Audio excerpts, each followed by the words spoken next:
Halo, assalamualaikum warahmatullahi wabarakatuh. Balik lagi bersama saya Risa JJ Trader. Hari ini hari Rabu 8 September 2021. Saya akan melakukan trading lagi seperti biasa. Hari ini saya akan trading menggunakan satu teknik super andalan dari saya JJ, yaitu apa? Selain RSI, coba jawab, tebak apa itu? Yaitu adalah BSI ya. BSI itu apa? BSI itu adalah body, sumbu, dan indikator. Nah, sebelum kita masuk ke BSI, agan-agan, abang-abang, om-om, tante, teteh-teteh semua harus paham dulu ya sejarah BSI itu kenapa sih Bang bisa muncul. Apakah saya cocokologi, apakah saya tebak-tebakan, atau misalkan saya gambling-gamblingan gitu ya. Ini perlu diluruskan dulu ya. Nah, kenapa saya memilih BSI? Karena begini Bang, pada dasarnya kan hukum daripada BSI itu ketika ada dua informasi, kita mengikuti dua informasi tersebut. Ketika ada tiga informasi, kita pembalikan dari tiga informasi tersebut. Nah, kok bisa Bang seperti itu hukumnya? Karena begini Bang, saya menggunakan logika hukum jual beli. Gini lah, untuk logika hukum jual beli, ketika ada penjual, otomatis harus ada pembeli. Ketika banyak penjual, otomatis dia nyari pembeli. Ketika dia banyak pembeli, otomatis dia nyari penjual. Betul ya?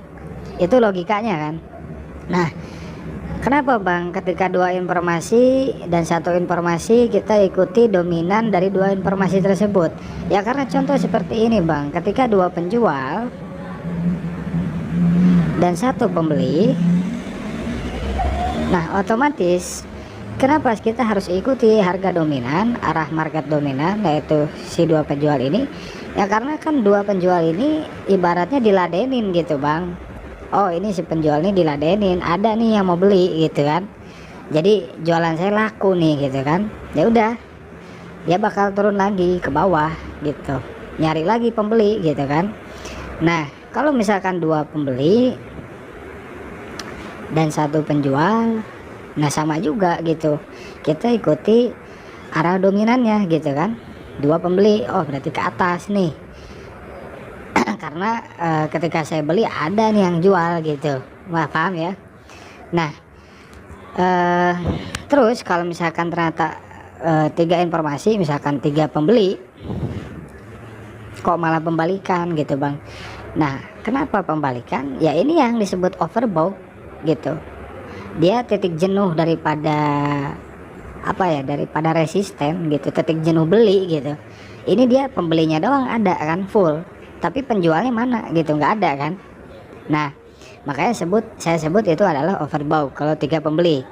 Nah, kalau misalkan tiga penjual ya, tiga penjual seperti ini, nah kok Bang iklan lagi Bang. Nah, kok ini tiga penjual ini malah malah buy gitu Bang, malah ke atas gitu. Nah, karena ya si penjual ini, tiga penjual ini pun juga sama kayak tadi tiga pembeli, dia nyari pembeli bro gitu Bang, om, tante gitu ya. Dia nyari juga gitu, si tiga penjual ini oversold gitu, dia titik jenuh jual, makanya dia nyari pembeli gitu kan, makanya pembalikan gitu.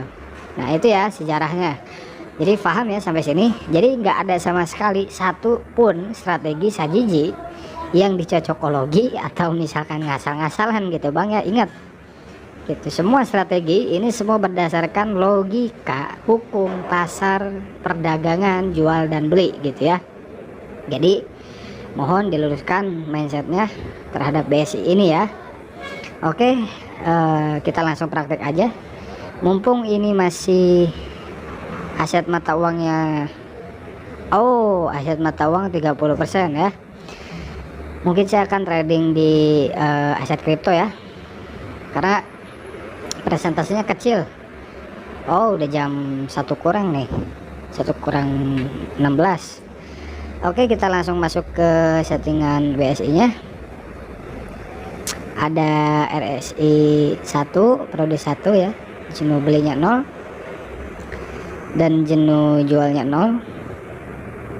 menunjukkan zonanya diaktifkan. Terus ada CCI 2 periodenya, garis atasnya 0 dan garis bawahnya juga 0 ya. Nah, jika sudah disetting seperti ini, kita langsung praktek bang ya. Kita masuk prakteknya. Kita lihat 3 informasi daripada CCI, RSI dan juga candlestick gitu bang. Gitu. Jadi kita fokus kepada 3 informasi tersebut. Kalau candlestick kita fokus kepada candlestick yang berjalan. Kalau RSI dan CCI kita tunggu informasinya di detik 29 gitu ya. Oke, saya tadi melihat sell ya. Kenapa bang sell tadi detik 29 kalau nggak salah, nggak tahu RSI nggak tahu CCI dia ada yang sell gitu. Terus nggak tahu RSI nggak tahu CCI, pokoknya tadi saya lihat ada sell buy ya di antara RSI dan CCI ini. Dikonfirmasi di candlestick dia sell kan. Nah otomatis saya ikuti arah harga dominan, sell lah 1 menit gitu. Kebetulan tren pun jaga lagi kuat turun, belum ada konfirmasi support sama sekali gitu ya. Nih dia masih ngejalanin perintah resisten daripada ini gitu. Bentar. Oke, mungkin saya lagi di prank ya. Ini kok pas saya ikuti sell malah buy gitu kan, bikin support baru gitu ya. Oke, santai, kita lihat sell.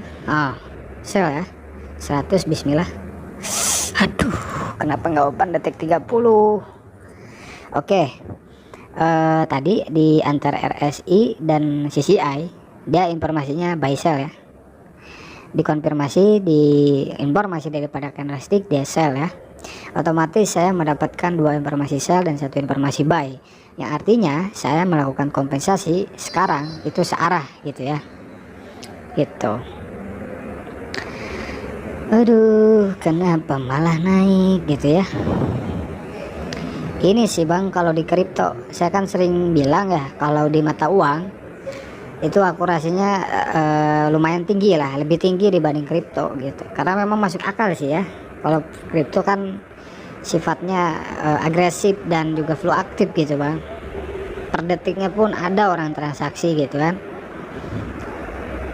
Sell by sell ya, saya masih yakin untuk ke bawah 3 kali insya Allah masuk ya bang ya. Kenapa saya open sell? Di sini dia sell, terus di RSI dan CCI kalau nggak salah tadi sifatnya ada buy dan sell ya. Otomatis kan saya mendapatkan 2 informasi sell dan 1 informasi buy gitu ya.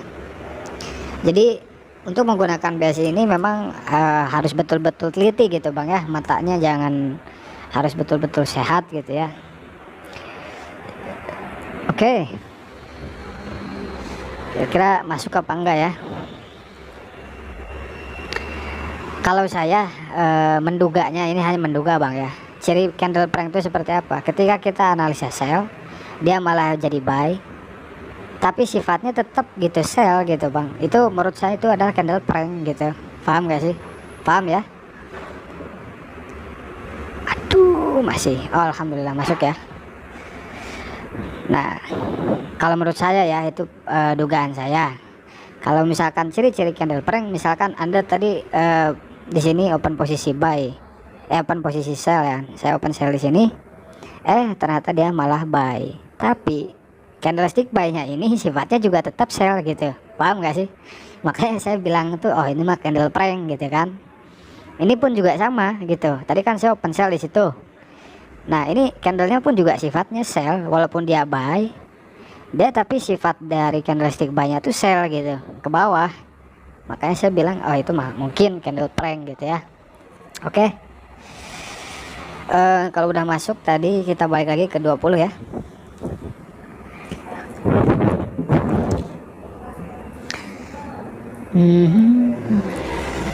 Oke. Sell buy ya. Saya mendapatkan 2 informasi sell di situ dan 1 informasi buy. Kenapa saya milih open sell? Tadi RSI dan CCI detik 29 dia tidak mantul ke atas atau dia masih diam di bawah. Dan di sini saya melihat informasi daripada candlestick dia sifatnya buy. Yang artinya di sini saya melihat 2 informasi sell dan 1 informasi buy, Bang ya. Otomatis saya ikuti arah harga dominan, 2 arah harga dominan yaitu ke bawah, Bang ya. Oke, seperti biasa saya akan trading mau untuk konten atau untuk trading mandiri, saya trading hanya 10 menit saja, Bang ya. Jadi mohon maaf kalau misalkan di video ini masih ada yang kurang jelas atau kurang dimengerti, langsung aja gitu ya chat di Telegram saya untuk menanyakan strategi gratisnya gimana, cara pakainya, Bang, gitu ya. Atau misalkan mau nanya-nanya yang strategi premium juga boleh gitu ya. Link Telegram saya ada di bawah gitu. Oke, saya masih yakin sell ya. Saya masih yakin sell. Karena apa? Tadi saya melihat ada buy sell di sini ya, di antara RSI dan CCI. Dan dikonfirmasi dengan candlestick pun juga masih sell, otomatis saya open posisi sell di sini. Nah, kalau ini udah masuk, Bang, saya udah dulu ya. Mohon maaf bila ada yang kurang dimengerti. Dan untuk kalian-kalian yang mungkin berminat untuk mempelajari ilmu-ilmu strategi JJ Premium, kalian boleh kontak saya di link Telegram di deskripsi di setiap video ya. Tapi di balik itu ya saya juga tidak memaksa. Kalau kalian bisa konsisten yang JJ yang gratis, yang free, yang BSI dan RSI, ya silahkan gunakan, fokus gitu buat trading plan yang bagus, entah mau trading plan harian, bulanan, tahunan. Yang penting kalian harus membuatlah trading plan untuk menjadi mental seorang trader gitu ya.